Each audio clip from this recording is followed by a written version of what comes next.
Hello, welcome back to the Masonic Roundtable, a weekly program where Masons from around the world get together to talk about Masonic news and opinions in a friendly and social manner. As a reminder, the thoughts and opinions expressed here are solely the opinions of the participants and do not represent any Grand Lodge statements or positions. Make sure you keep your conversations open for the public and on the level. To interact with us, we love seeing you live every Thursday night, so hello to all of you joining in live from Facebook and YouTube land. Remember that the chats are always lit and your chat could show up on the show.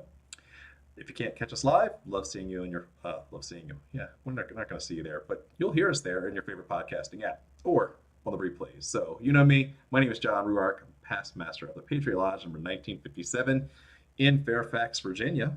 Next up, we have Robert Johnson. Hey, Robert.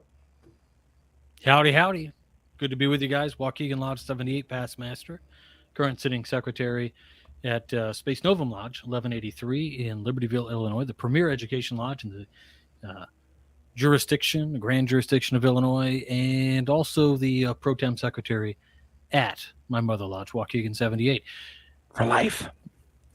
Just a couple. Yeah, maybe. How many lives? Apotheosis style. Exactly. Like, I'll just be up there and burst into flames. The minutes will just write themselves. We got AI to do that. Hey, Joe, how's it going? Hey, Joe Martinez. Damn glad to be here. Joe Martinez, still worshipful master, Manasseh Lodge 182. Member of lots of other things and stuff. And super jazzed. Super jazzed to have you. And Jason Richards. How are you, Jason? I'm good. How are you, John? Great. Awesome. I'm Jason Richards, past master of Acacia Lodge number 16 in Clifton, Virginia, member of the Colonial Lodge number 1821 and Lafayette Lodge number 79 as well. Glad to be here tonight. Woo. Glad to have you. Yep. All right. So, as usual, I'd like to give a special shout out to our patrons who support the show. You guys are awesome. Head over to patreon.com/Masonic Roundtable if you want to chip in a few bucks and upgrade Joe's webcam. Or buy us more soda streams. No, not a sponsor. Not a sponsor, but absolutely delicious. Yes. Someone's got to reach out for a deal. No, our Patreon funds did not buy a soda stream. That's all our own funding. That was a joke. I don't know. I mean, I want you to be hydrated, Jason. Oh, okay. And we're all getting hydrated. Okay, good. Bubbles. All right, tarot card of the week. Yeah. What you want? Yeah. So let's see. I stumbled upon a tarot deck in a bookstore around here. I'm on travel this week. And What bookstore? A Barnes and Noble. There's still a Barnes and Noble out there. Surprising. Wow. Barnes and Noble with tarot decks? Dude, they had a whole I'm confused. Stack. It was wild. I mean, more than one's like they have a decent selection under just like self-help. It's on the end caps and like maybe a 4-foot by 5-foot section. Yep. It's pretty rad. So I said, Joe, you got to get this one. He's like, bro, I already got it. So what deck are you using tonight, Joe? We're using the Star Trek The Next Generation tarot deck. Yeah. I think John was going to try and surprise me with it, but I already got it because I have the best tarot card giver in the world. That's my wife, Barbara. Mine is my wallet. Yeah, no, but yeah, I don't think my wife is ever going to run out of gifts for me because there's always another tarot card deck that I do not have. So yeah, so we're going to go with the Star Trek, The Next Generation tarot deck, and I'm shuffling now. So Joe, while you're shuffling, gotta put this up on the screen. We had some guy named Glenn saying greetings from California. Yeah, brother Glenn. He so short story about him. TMR super fan. Got to meet Jason and I at Manasseh Lodge's July Stated. He came on a business trip and asked if he could come to Lodge, and it just so happened there were two dudes from the Masonic Roundtable there, so got to sit in Lodge with him. Really cool cat. Great brother. Got to partake with him, and then he hung out with Jason and I. So yeah, absolutely. Glenn, welcome, man. Yeah. Hashtag not a sponsor. A traveling Hashtag Glenn Story is not a sponsor, but Glenn, you can become a Patreon if you so choose. That's true. Yeah, indeed. All right, so we've shuffled. Ready? Here we go. Clearing the energy from the deck. Yes, I got my crystal. Yes. Okay, so we've got The Chariot. the Chariot, which is the Starship Enterprise. Okay. It's missing some symbolism there. Yes. A bit, yes. Just a wee bit, yes. But we got the Chariot. So Chariot. I don't have a cool side picture, so I'm gonna have to hold this up the whole time. But But it is an action card, right? It's forward momentum. It's usually very aggressive. Not unlike some of the knights. What would you say, Robert? I don't know if it's aggressive. no, it's an action taker, but yeah, he's not like an ass kicker. Like he's not running up and punching people. In the Star Trek way, in the Star Trek way, we're gonna call it determined. You like boldly go. Yeah. Willpower. Ooh, I like that too. Boldly, yeah. Ooh. That's what's gonna be. You know what? Chariot from now on. Boldly goes. Boldly goes. Like where two other weird Sphinx creatures hadn't gone before. Yep. Because they're not there. I know. Maybe they're inside. Yes. So, yeah. Those are the two warp core engines, or the two engines. Yeah, there you go. To make it so. That's make it so. Make it Love so. it. Yeah, that's really cool. I mean, if you really think about it, you were saying that there's no shortage of tarot decks out there, and it's because there really isn't. There's just no copyright on the tarot in that kind of a way. Anybody can make one. It's universal. It is totally universal. You can slap it on anything you want. You can grab your favorite movie. We can make a Chuck E. Cheese. No, you know what? We're not going to make a Chuck E. Cheese tarot because I don't. I'm not shipping in $5 for that. Absolutely. That's what you call cursed imagery. Not happening. Mm-hmm. I'm sure it's already out there. So. Now, Chucky Tarot might be interesting. Ooh. Yeah, maybe. All right, so tonight we're going to boldly go into the concept, for real this time, of apotheosis and its relationship to religion, divinity, and SodaStream showing up. Hi, Joey. That's my SodaStream delivery boy. And I think it's an interesting, like, Masonic adjacent topic, because we really don't directly address apotheosis in Freemasonry, but there's lots of little clues along the way, right? So that could be argued, and this is one of those topics that, like, you have to look at it through the lens of Masonry, or you have to look at it through the lens of what Masonry was informed by and what Masonry teaches. So so tonight we'll talk about that. I see lots of stink faces, so I want to explore deeper about that. But let's start at the top. What is apotheosis? What does it actually stand for? What is the generic concept of that? And we'll start with Robert, since this is his jam. I mean, honestly, it can be as simple as reintegration, because that, in and of itself, that concept of a reintegration with a higher power, and I say power because that's going to mean, like, whether that's the universe or whether that's God or, whatever it is. So it's a reintegration into that thing, which higher power, which happens at the point of transition that your body, your physical body dies, and you would then reintegrate. The idea of the pleroma, where this kind of Gnostic idea of where God lives, not the lesser God, but the greater God who has no real idea we even exist. We reintegrate with them. But it also, you see it in the famed Apotheosis of Washington, which was made famous by Dan Brown's Lost Symbol. The idea that man can transcend even in a sort of philosophical way, the man who transcends mere man into godlike status, which is certainly what we've done with Washington and revered him in such a way that he is, almost infallible if without historical, facts behind it. Like you just look at the mere story of the man and you're like, holy cow. But we do And this then in like American Masonic circles, you take that dial and you crank it up to 11. You crank it up to 11, just like in This is Spinal Tap. That's right. It goes to 11. It goes to 11. So, yeah, I mean, this is a really neat idea. It's been around since the beginning of everything, whether that was,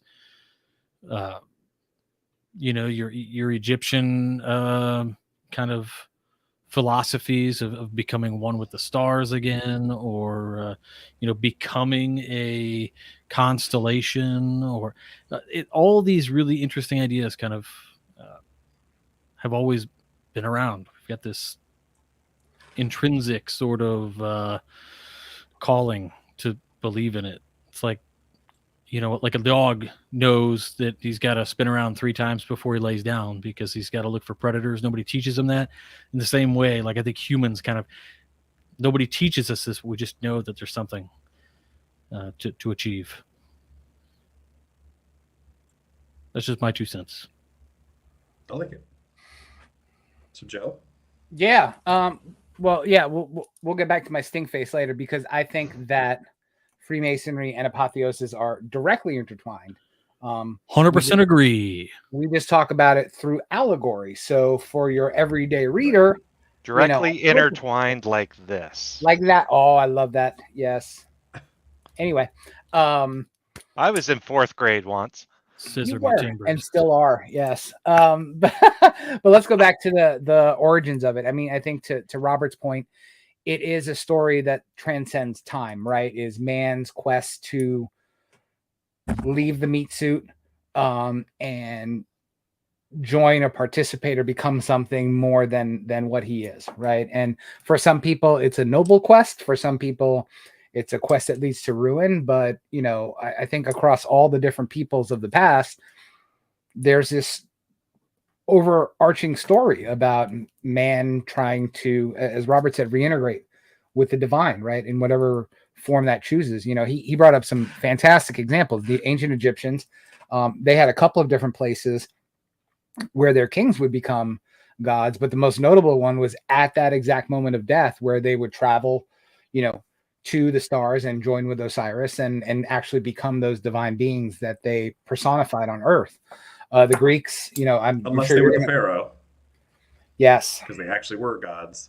Correct. But then they got to join their god bros and occasionally sisses up in the stars. When they made that journey. So, but the Greeks, Hercules or Heracles, perfect example. The Hindus talk about it. Buddhism. I mean, look at Buddhism. The attainment of Buddhahood right there represents that ultimate state of reaching enlightenment or that divine state, so perfect example. And then in your Abrahamic faiths, I think the most notable example is obviously a mortal man on earth who is God as well, and then transcends that through death. His name is the Jesus, or Jesus Lazarus. For our South American friends, he came back to life, but Enoch, great example. I just talked about him tonight at our Royal Arch chapter. Love me some Enoch.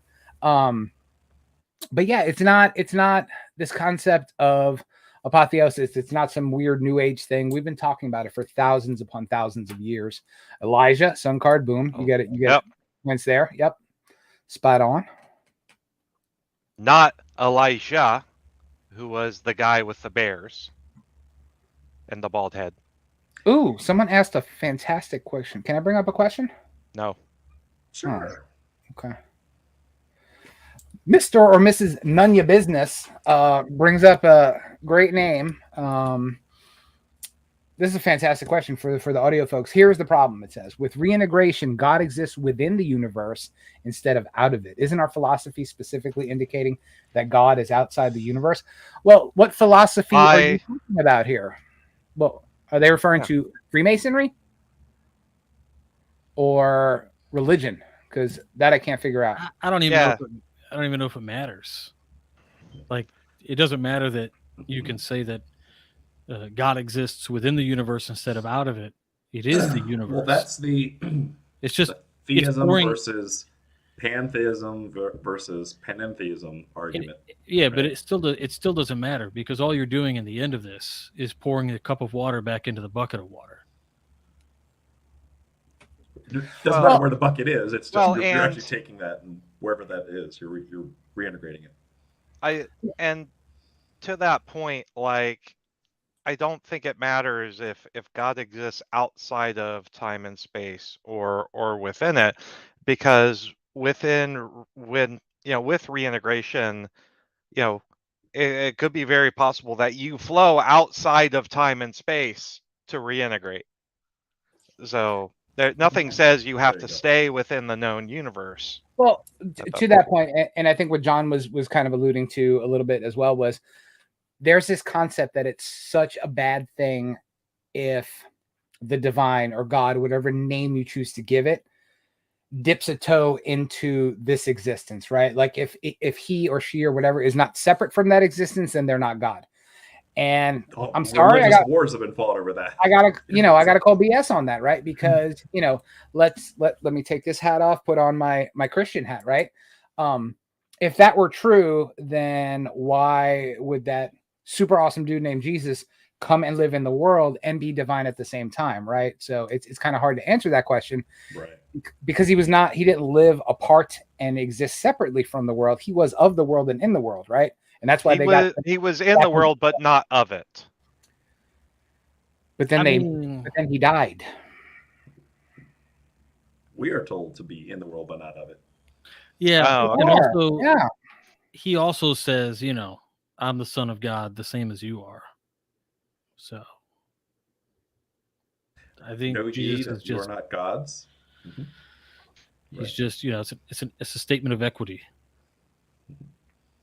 So this is a really good way, I think, to think about it, Steve Boyles. Would becoming conscious in higher degrees of being, conscious of consciousness, be a form of apotheosis? It's almost like breaking out of the matrix, right? Yeah.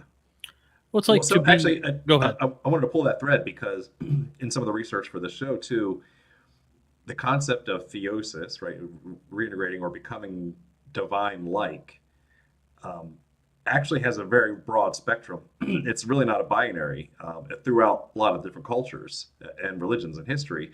It's not solely at the point of death. That there's ways you can dip your toes into to the divine. And so I guess what like Steve is saying is that when you hear the term like I'm elevated to a higher plane of existence, right? You have that spiritual ascension. That is also a ladder to heaven as well. So it can be argued and has been argued by a lot of theologians that we are on our quest. Actually, it's our quest while we're here on earth to achieve perfection. We may never get there, but on that climb up the ladder, we are becoming more and more integrated. Right. So, closer to the source, right? But I'm saying you can be like, for lack of a better term, you could be 2%, integrated or 10% integrated as you start to, live your practice. It's a Venn diagram. Like milk. You can be 2% milk. No. John is skim milk. I thought you were talking about how milk has like. I'm whole fat milk. Parts per million of pus, but. It's called flavor. Aren't there almond milk? So yeah, I think that's a good point to say that your elevated consciousness in certain theology is a path or a slow path toward apotheosis. I would say all, no, right? If you kind of peel the layers off of dogma, right? Let's be generic in what we're saying, and let's peel back the onion of dogma and things that people understand that they get passed on from generation to generation.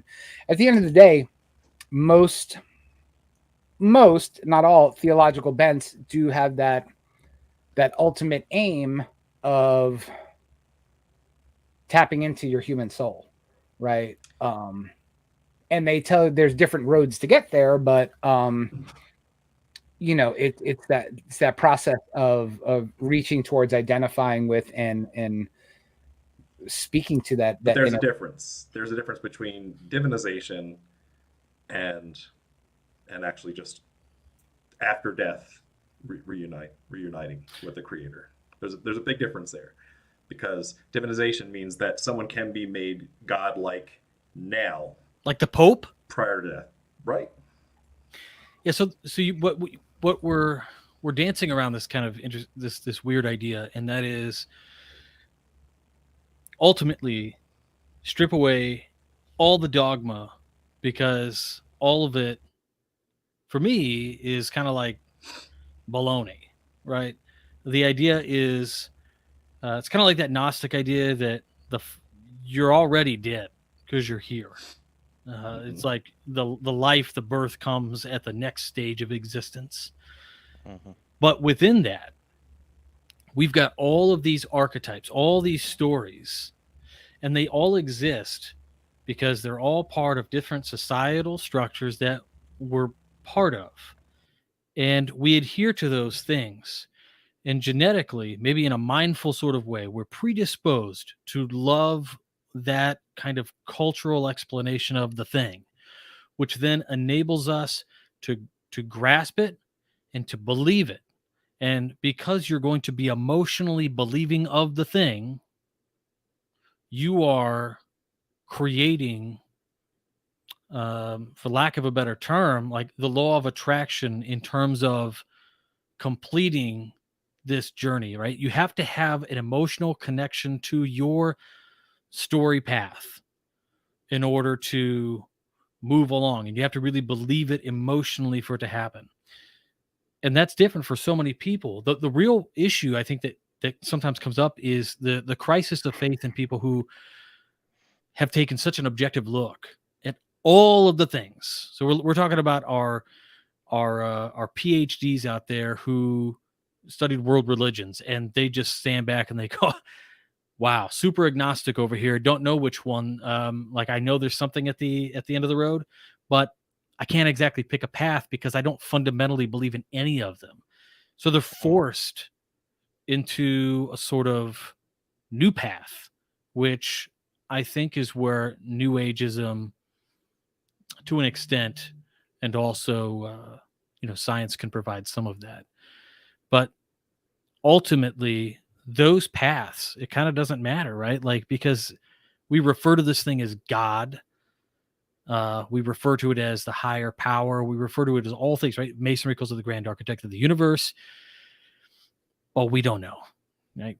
I mean, there's been 1,000 pop culture references out there to kind of explain or pull the thread on what God could be, what the creator could be.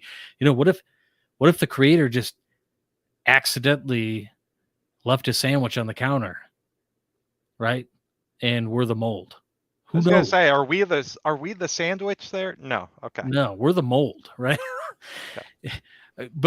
But this also is in line with a lot of the things that we've been talking about for the last 5-6 years, is the as above, so below concept, and the concept of a mirrored existence and a return to the greater form.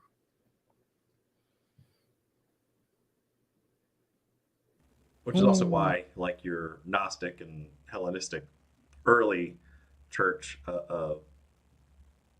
religious practices were actually much more of that faith, right? That a lot of that got lost over time, where it was much more spiritual, much more. This is a question for Joe and Jason, because here's my question, and I want to pose this and be really careful about how I've asked it, because I think I've asked this before. When we do exegesis today, we look at the meaning of the thing based on the texts themselves, and we apply what we know about those times historically to those original texts to come up with what they mean. Now, if we look at something like the Gnostics, for instance, who wrote, maybe 300 BCE. Even at 300 BCE, do they have a greater historical, contextual understanding of what was written than even we do because they live closer to that time? And thus, does that mean they might have a better understanding of what was originally meant by those texts than even we do today? I'll go first if you want. I think the short answer is there is no short answer, but the brief answer is historical criticism would agree with you that being closer to the source material would give you a better inherent sense of what the text is saying. I think the biggest problem with modern historical criticism, in my opinion, is that we're so far removed from the context of the time that it is so jarring that many people have a hard time wrapping their hands around how did people live and how did people think. And it's usually those hot button issues that are raised today because we can't fathom that system of ethics, that system of morality, that system of law, and that system of living that those people had in that time, which was so much different than the way that we live today. Like we cannot wrap our hands around, let's say, post-exilic Jews, like we cannot put our minds into that mindset because we were just not raised that way and we have no frame of reference. And the way that you get that frame of reference is by shutting down those modern sensibilities and actually reading into the history of it and seeing how those people lived and understanding how they lived and not putting any judgments on what you're reading. And I think the biggest problem with most organized systems, and I'll leave it at that, is that there's so many judgment calls made when they're reading into text. And that's how problems start. And that's why people fight. And that's why wars begin and all that other crazy crap. You know what I mean? It's all because it offends the modern sensibilities to think that people back then who are of the same faith group as you thought and believed so much differently than you do. It's anathema to modern man. Jason. Okay. So if we take kind of the Cynthia Bourgeois approach with Jesus, that he was an apocalyptic rabbi, teacher of the mysteries, a mystery, a guru. He spoke many times. He spoke pretty much all the time in parables.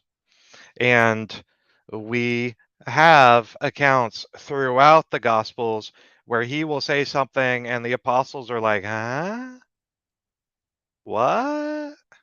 Multiple And times. so while I agree that the closer you are to the time that something is written, the more of an inherent advantage you have to understanding the text, I still think much of the writings and the stories, specifically in the Bible, much of the allegory of those stories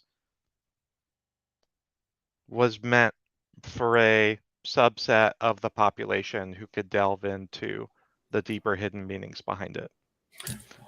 Well, and to put a cherry on top of that, great point. I think it's we need to remember there is no matter what system or things you're delving into or thing you're trying to interpret, you're getting the last known good copy, right? And let's take the Torah, right? The first 5 books. Those were written thousands of years after they had been told via oral tradition, right? So, the earliest copy of Genesis is what, in the post-exile period, like the one that's written down, complete, Yep. Modern Hebrew Bibles today go off the Masoretic text. And that was all Common Era stuff, right? Nothing before the Common Era. And we always seem to forget that. We think that, that story was identical to the way it was told 2,500 years ago. Well, it wasn't. It couldn't have been. That's impossible, right? So the ones that we have and the way that they change based on, again, moral interpretation, I guess is a good way to say it, It has absolutely changed over time. So how do you know you're pushing your moral interpretation on the best known good copy? You don't. Yeah.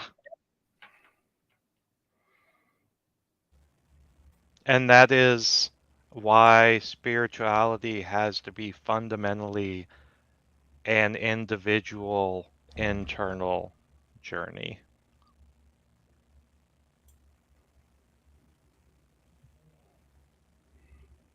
So back to theosis. Yes, let's get back to the topic. Actually, this is a good time to share that picture that we were talking about earlier when Robert kicked us off about the apotheosis of George Washington. Mhm. Right. So we do have that, and I'm bringing it up on the screen here. Which Dan Brown book was that? That was That's Lost Symbol. That was Lost Symbol. Yes, thank you. Super Masonic book. So you see old George right there at 6 o'clock, and it's really interesting that this is part of Washington D.C. architecture, right? That we've deified our founding father, and it's just such an interesting thing that we still have on display, where we're trying to separate currently religion and politics and all that, but yet we still have this godlike leader here that we still do that hero worship for George Washington. Hero worship. I think that was pretty apt description right there. Yes.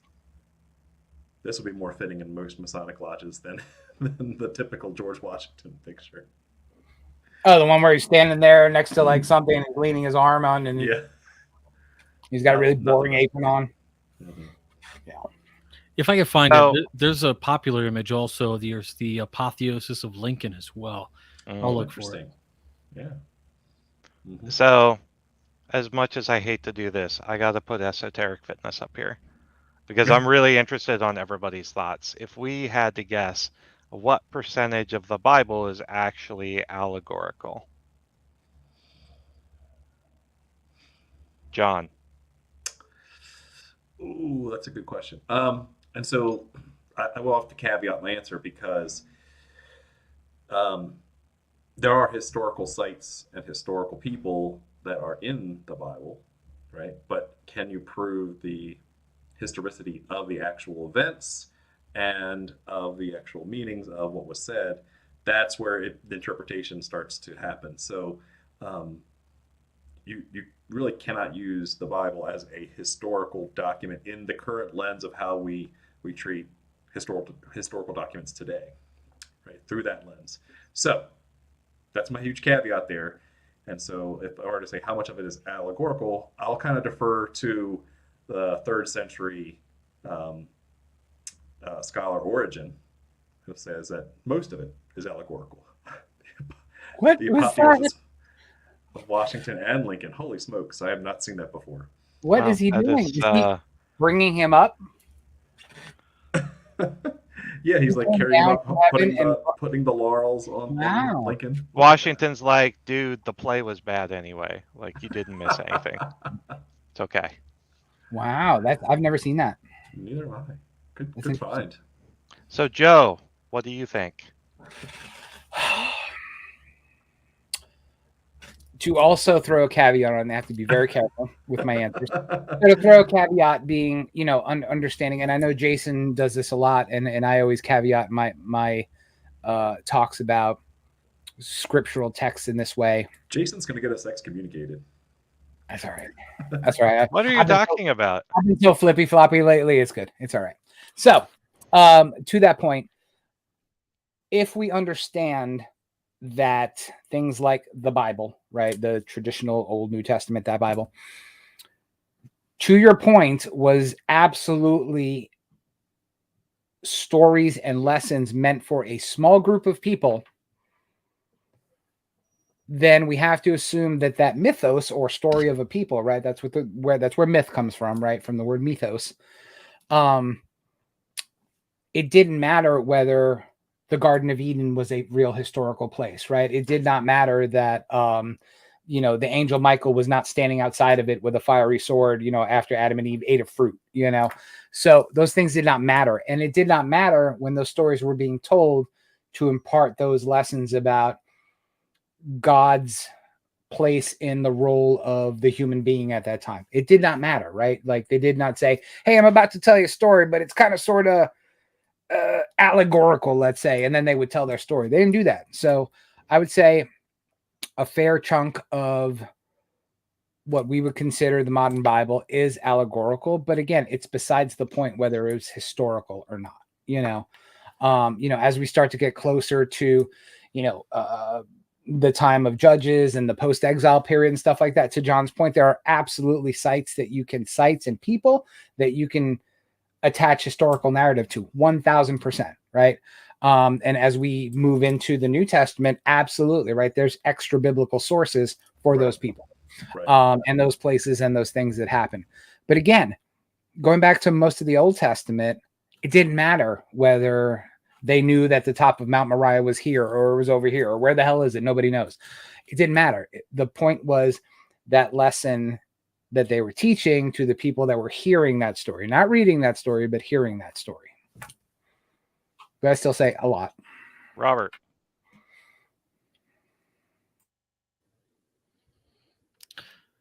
I think the Pentateuch is probably all allegorical. I think with the law. Yeah. And then even like, if I don't know, I would say most, if not all of the Old Testament is allegorical, just based on the idea that there's a lot of it that is quasi-historical, but is also part of older traditions, which then make it mythos, which is usually told to impart some sort of value statement. And even so into the Gospels, I think that there's a good mix of potentially, I think absolutely there's historical value, but I don't think there's I think that if you look at like something like the Jefferson Bible, I can look at the Jefferson Bible and I can say, yep, that's a historical document. And I'll accept most of it.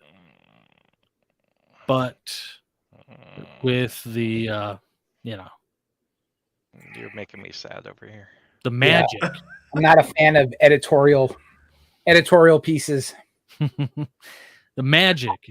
You know what? In that same vein, all kidding aside, and I'm not BSing on you, I would put the KJV in that same book, right? Because there was a lot of editorial coming down the mountaintop when it came to the KJV. It was like, because James didn't like this kind of thing and he didn't like that kind of thing, and this needed to be reworded because it made royalty look like crap, so sorry guys.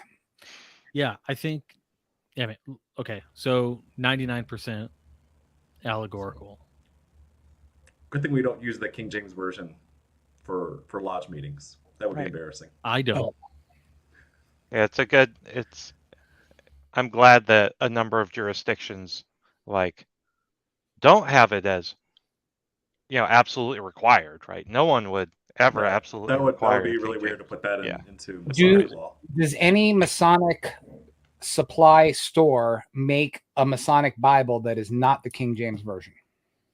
I don't believe so. I don't think so. Yeah. I'll be checking that right now. Live fact checking.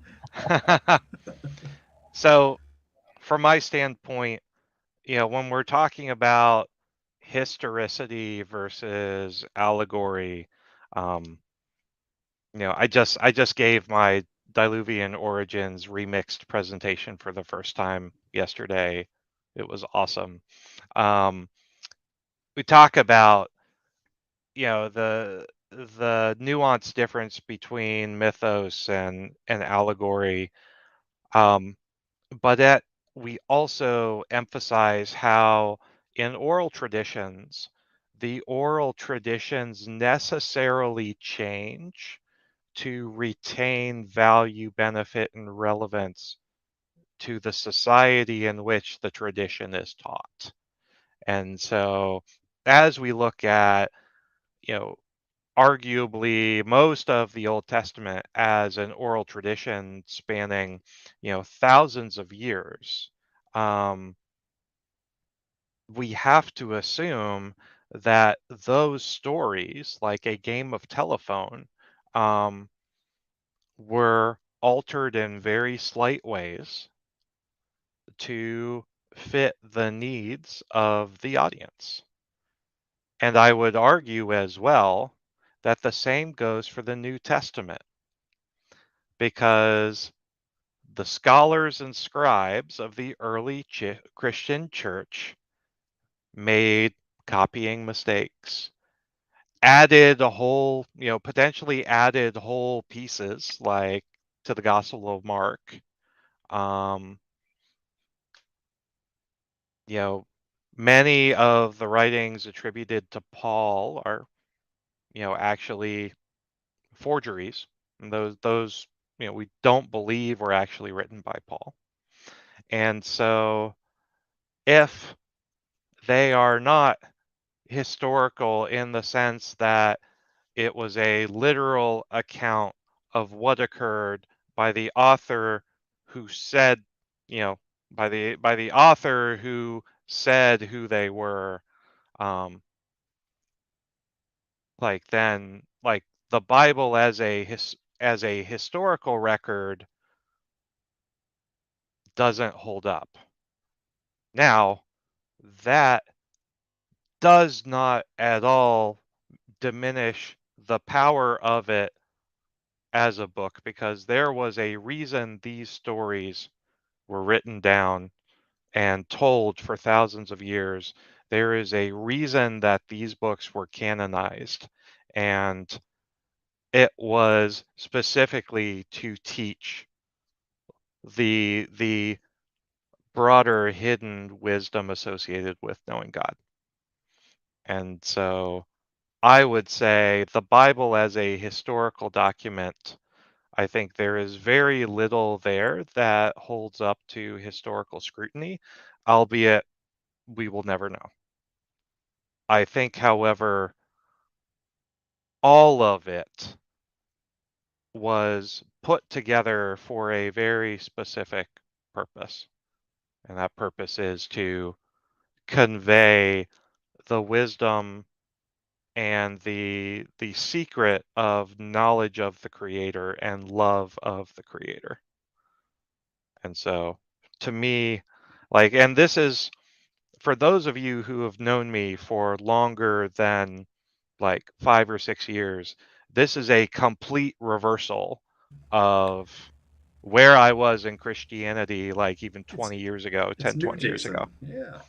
So it took me a This is long time to get over. Allegorical Jason. What? It's allegorical Jason, Yeah, it's allegorical Jason, not historical Jason. not And literal so, Jason. the big thing here is if you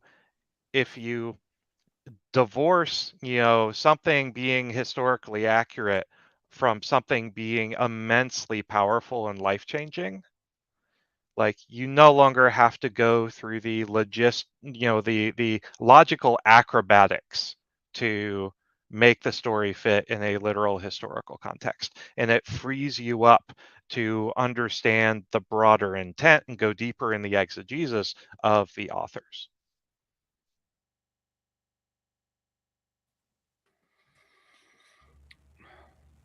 So these episodes are going to come back to haunt me one day. It's funny because and that's okay. Yeah, I'm okay with that. Because you're cool to hey, I reserve the right to change my mind. Yes. What? Impossible.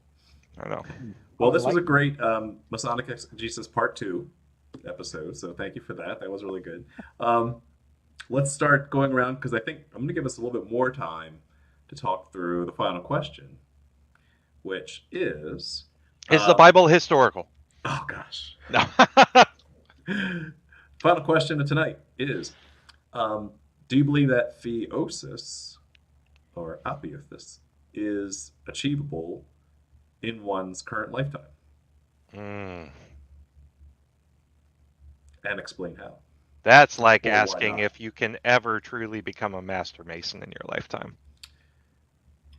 That's why Virginia wears their aprons like fellow crafts, even though they do it wrong. All right, Well, so let's start with Jason. Okay. Is it possible to achieve apotheosis in this lifetime? I 100% believe there are men and women who have gotten close. You look at the Baha'i tradition. If you all haven't checked out like Soul Boom by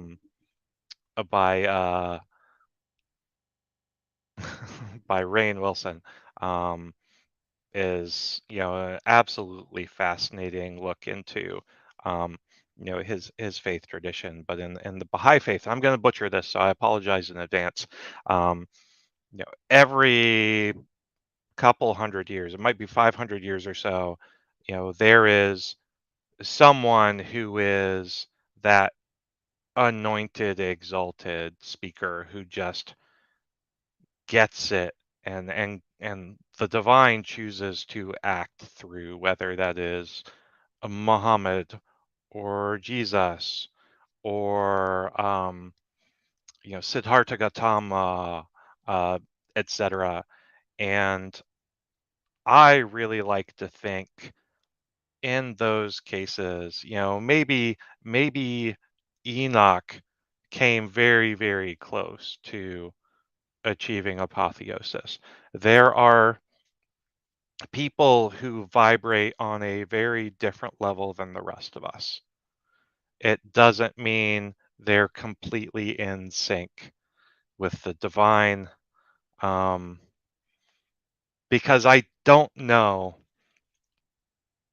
if someone could be entirely in sync with the divine and reintegrated with the divine and still exist on this plane. Like I think God operates outside of space and time. He's very, very much involved in it, but almost he's kind of a watcher over this universe that is bound together by time.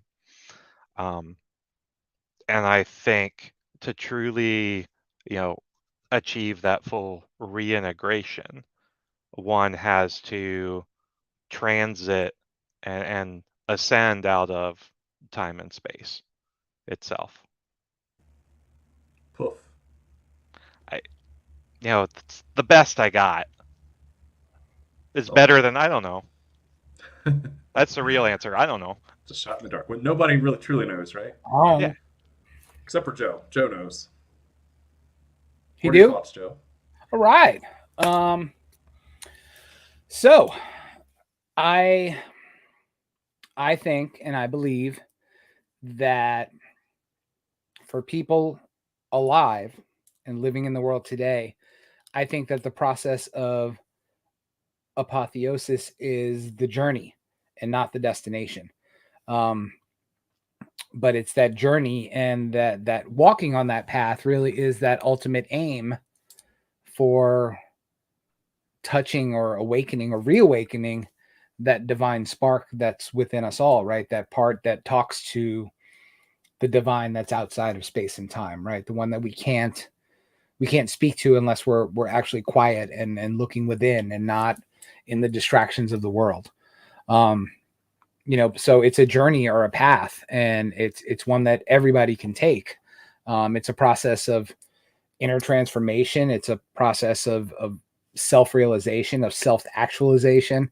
But each person has to make that conscious decision to walk that path and seek to understand more about the divine and attain a higher plane of consciousness or spirituality, right?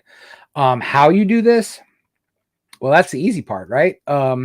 There's many different paths to do it, but primarily it's by walking that path through a defined system that the great sages or our great teachers of the past have already laid out for us. You know, that's initiation, right?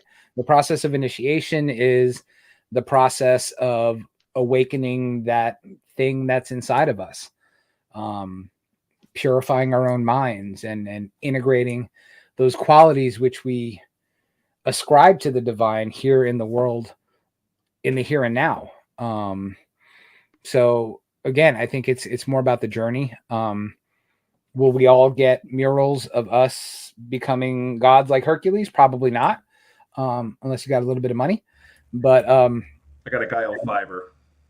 Fiverr will do it for you for $25. But no, I think the journey is the most important part. It's a journey that walks us through cultivating our virtues, learning how to love as human beings, right? How to shut our mouths and understand what wisdom is, how to be truly compassionate people and not just, you know, think that putting a $5 in the collection bin at church is showing compassion or showing charity.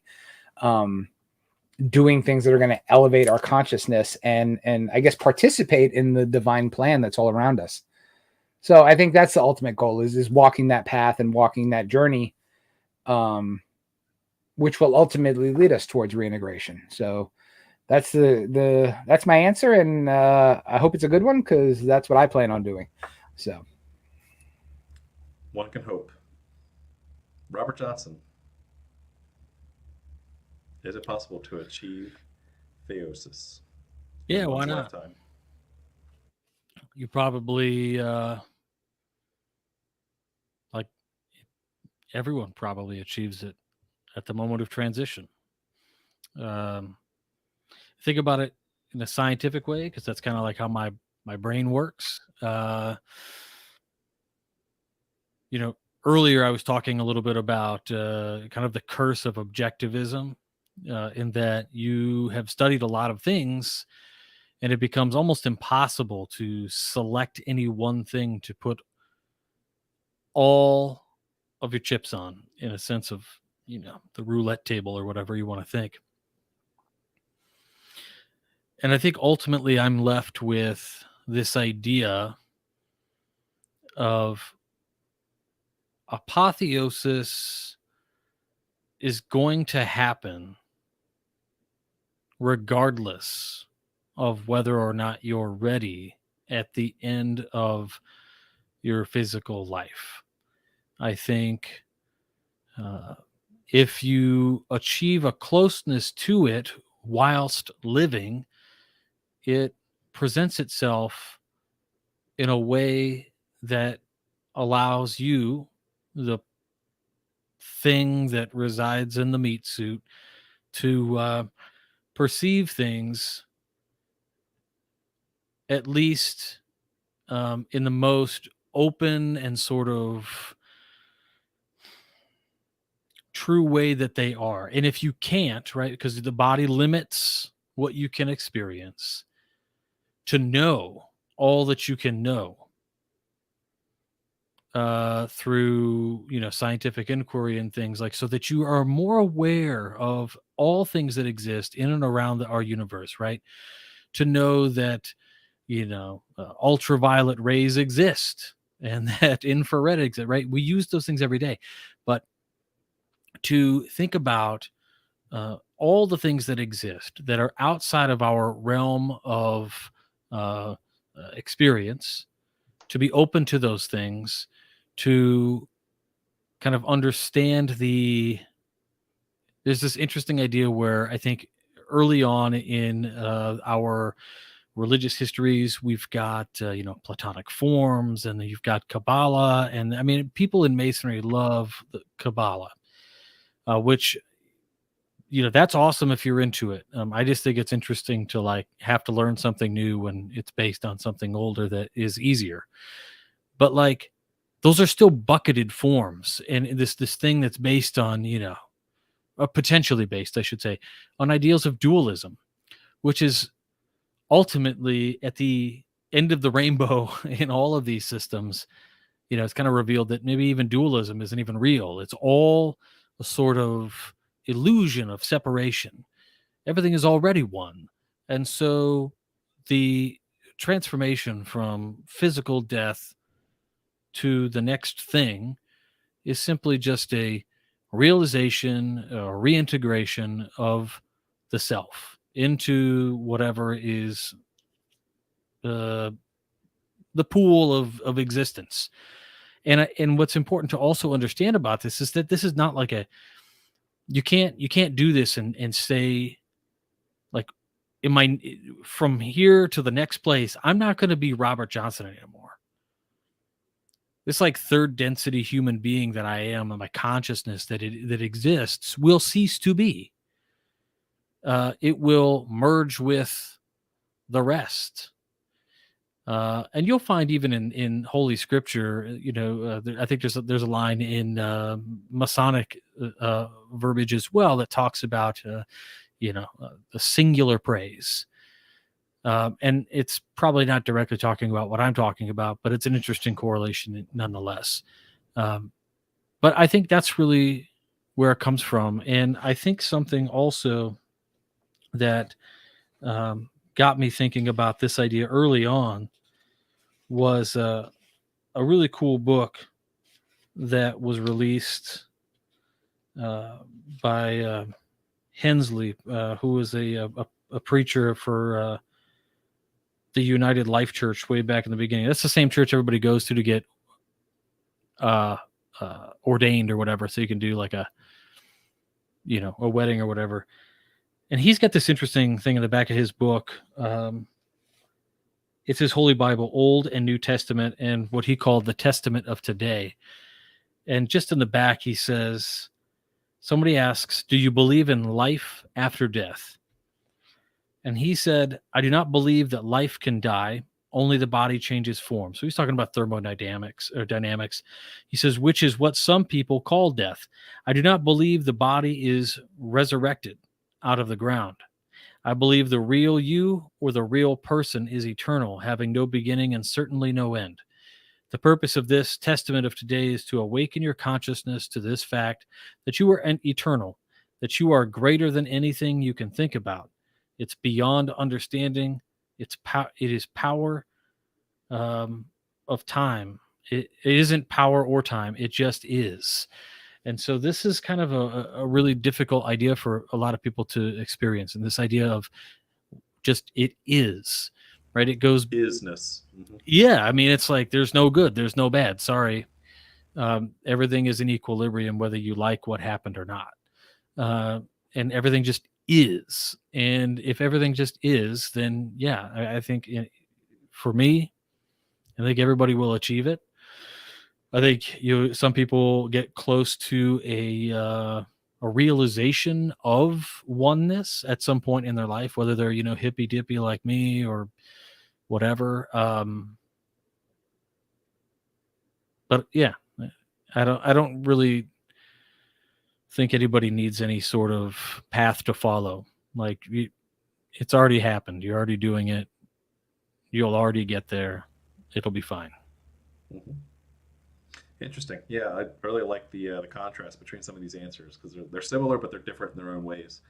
The path that I'm on is really in the sense of that, like I said in the beginning, it's a spectrum, and there's a variety of reasons why. But at least just at a gut check level, we can always think back to someone we grew up with, or a neighbor, or a friend, or someone in a religious community where you're like that person is holy, right? That is a good person, and what sets them aside? Why do we resonate and see that they have elevated themselves, their consciousness, their spirituality at a different level, a different plane than where we are, for example, right? So I think that you don't get to 100% theosis until you die, like Robert was saying, but I think that there's grades, there's levels that you can achieve as you shed off your vices and superfluities, and you start, taking on a more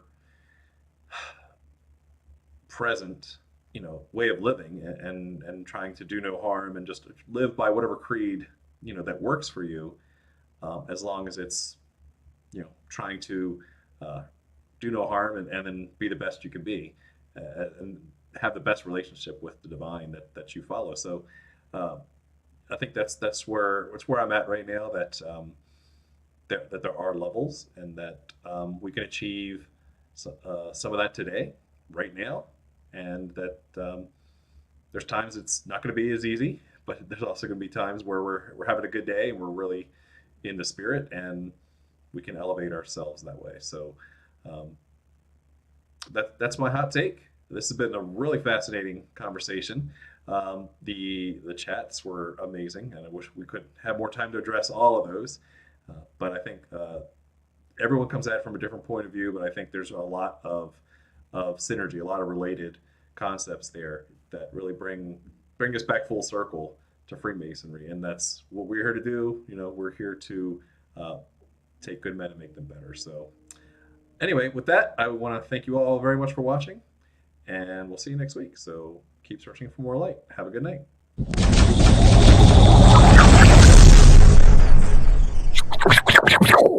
Pew, pew, pew, pew, pew.